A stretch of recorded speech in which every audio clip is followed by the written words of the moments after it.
여러분들은 순두부찌개 끓이실 때 순두부는 맨 나중에 자르시잖아요. 아닙니다. 순두부찌개를 맛있게 끓이시려면 이 순두부에 간수를 빼줘야 되거든요. 약간 쓴맛이 나요. 뺀 거하고 아닌 거하고는 차이가 이렇게 나니까 간수 꼭 빼주셔야 돼요. 자, 순두부는요 도톰하게 썰어주도록 할게요. 여기다가 소금은 정말 한 2꼬집 정도, 양조간장이에요. 간장은 한 작은술 정도. 자, 후추는 그냥 여기다 이렇게 뿌려줄게요. 네, 이렇게 해주시는 거예요. 사실은 이 작업이 솔직히 해서 귀찮아요. 그런데 이거 꼭 해주시잖아요. 그러면 순두부찌개가 그냥 무조건 맛있어진다고 보시면 돼요. 이거를 얼마 정도 두면 좋아요? 최소한 10분 이상은 두시는 게 좋아요. 한 30분 정도가 지났거든요. 이렇게 수분이 나왔잖아요. 이게 바로 간수예요. 이거는 넣으시면 안 돼요. 아시겠죠? 순두부 하나, 호박 하나. 네, 자, 이렇게 해서 아주 목넘김이 부드러우면서 칼칼한 맛을 즐길 수 있는 명란 순두부찌개가 완성됐습니다. 너무 맛있어서 자꾸만 리필해달라고 하는 한정식 오이 무침. 뭐가 달라도 다르거든요. 바로 시작할게요. 보통 오이 절이시잖아요. 저도 오늘 절일 거예요. 근데 여러분들이 절였던 거랑 차원이 틀립니다. 보통 소금하고 설탕하고 많이 절이시죠. 저는요 소금 안 넣습니다. 소금 안 넣고요 식초를 넣습니다. 설탕도 한 큰술 넣어줄 거예요. 식초하고 설탕만 넣지 소금은 넣지 않습니다. 소금을 넣게 되면 오이에서 수분이 나와가지고 아삭아삭함이 덜합니다. 그렇지 않아도 물기가 생기는 게 오이 무침인데 방법이 있습니다. 제가 조금 이따 비법 알려드릴게요. 양파도 절여야 되는데 20분은 오이하고 이렇게 절이고 10분을 양파까지 넣어가지고 절여보도록 하겠습니다. 자, 이렇게 물기를 뺐는데 물기를 빼서 넣어주도록 할게요. 제가 아까 소금에 절이지 않아서 아삭아삭함을 유지시켜준다 그랬잖아요. 자, 그런데 그럼 오이에서 나오는 수분을 어떻게 할 거냐고 제가 아까 방법이 있다 했잖아요. 바로 방법이 참기름을 먼저 넣어서 코팅을 해주는 거예요. 이러면 다음날 먹어도 물이 생기지 않습니다. 고춧가루 넣어주도록 할게요. 고추장도 넣어주도록 하겠습니다. 다진 마늘도 넣어주도록 할게요. 간장, 참치액 한 큰술, 올리고당 한 큰술, 통깨 한 큰술,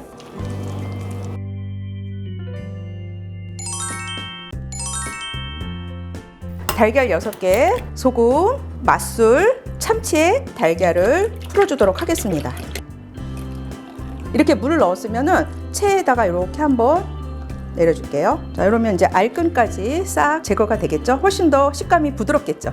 자, 여기 이제 고명을 올릴 건데 저는 쪽파를 좀 송송 썰었습니다. 당근도 약간 넣어주면 예쁘죠? 그래서 이렇게 당근하고 쪽파하고 섞어주는데 급식 달걀찜의 그 쫀쫀함과 단단함의 포인트는 바로 밀가루입니다. 밀가루를 이렇게 넣어서 잘 떨어지라고 참기름을 약간 발라주도록 하겠습니다. 달걀 물을 이렇게 올리고 찜기에 물방울이 떨어지면 얼룩이 생기니까 이렇게 덮어서 약불로 왜 하셔야 되냐면 강불에서 하게 되면 달걀찜 하고 나면 기포가 생깁니다. 너무 열이 세서 그런 거거든요. 급식 달걀찜도 약불에서 15분 정도 쪄주시는 것이 아주 중요합니다. 자, 뚜껑을 열고 제가 한번 찔러보도록 하겠습니다.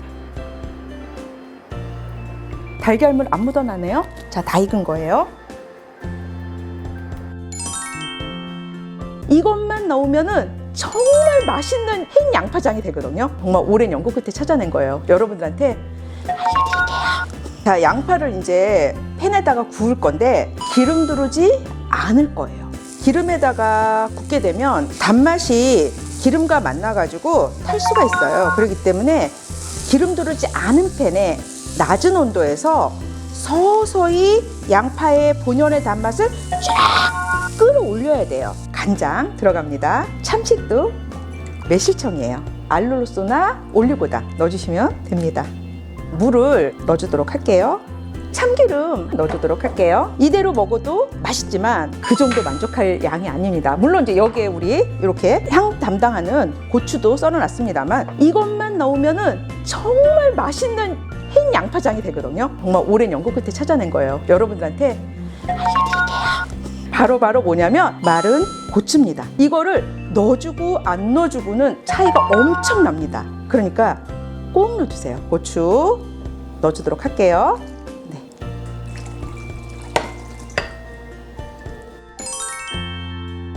오늘 이 쪽파김치는 절이지 않습니다. 너무 좋죠? 예, 절이지 않아도 됩니다. 괜히 이쪽에다가 이렇게 액젓 부어가지고 절이시는데 그럴 필요가 없습니다. 네, 다 양념이 싹 배어 들어가기 때문에 그렇게 안 하셔도 돼요. 오늘 쪽파김치는 절이지 않습니다. 여기서 쪽파김치에서 딱 주의할 점 하나, 생강입니다.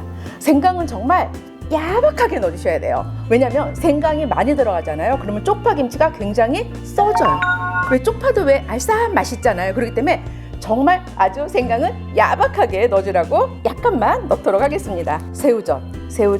자, 여기에 이제 멸치 액젓, 까늘 액젓 다 괜찮아요? 이렇게 넣고 액젓을 아니 그냥 액젓, 새우젓이나 멸치 액젓 둘 중에 하나만 그냥 넣어주지 왜 그냥 다 넣어줘요? 두 가지를 넣었을 때가 훨씬 더 다양하면서 깊은 맛을 내기 때문에 한 가지보다는 두 가지 1+1 고춧가루를 이렇게 넣어서 저어서 시간적 여력이 있으면은 이 고춧가루가 불 수 있도록 한 20분 정도 뒀다가 하시면 더 좋습니다. 여러분, 쪽파김치 어렵지 않으니까 꼭 만들어 드시기 바래요. 네, 오늘 브로콜리 두부 소스 무침인데 브로콜리를 사갖고 오시면은 요거 어떻게 씻냐고 질문들 진짜 많이 하시거든요. 우리 요정님들 궁금하시죠? 여기에는 얇은 지방막이 돼 있어가지고 물로 틀어도 물이 통통통통 튕겨져 나가요. 그래서 이 브로콜리 씻는 법을 알려드릴게요. 일단 물에다가 식초 약간 넣고 브로콜리를 이렇게 넣어주시는데 브로콜리가 이렇게 뜨죠? 그래서 뜨지 못하도록 이렇게 집에 집게 같은 거 있으시면은 이렇게 놔주시면은 되죠. 자, 이렇게 해서 한 10분 정도 두면은 이물질이라든지 벌레 같은 게 나오니까 이렇게 해서 세척을 하도록 하겠습니다. 브로콜리를 찜게다 찔 건데 브로콜리 찔 때 두부 반 모두 함께 쪄주도록 하겠습니다. 두부를 찌면은 열 소독도 되고 오늘은 이제 생으로 먹을 거라 열 소독도 되고 또 보존 기간도 오래되는 효과가 있으니까 오늘 브로콜리 찔 때 같이 쪄주도록 하겠습니다. 브로콜리를 많은 분들이 끓는 물에다가 데치거든요. 근데 브로콜리는 찝니다. 왜냐면 우리가 오늘 브로콜리를 먹을 거지 물을 먹을 게 아니잖아요. 그렇기 때문에 브로콜리는 저는 쪄서 먹어야 된다고 생각을 합니다. 그래야지 브로콜리의 맛과 영양 성분을 그대로 드실 수가 있거든요. 찐 브로콜리 후루룩, 파프리카 후루룩,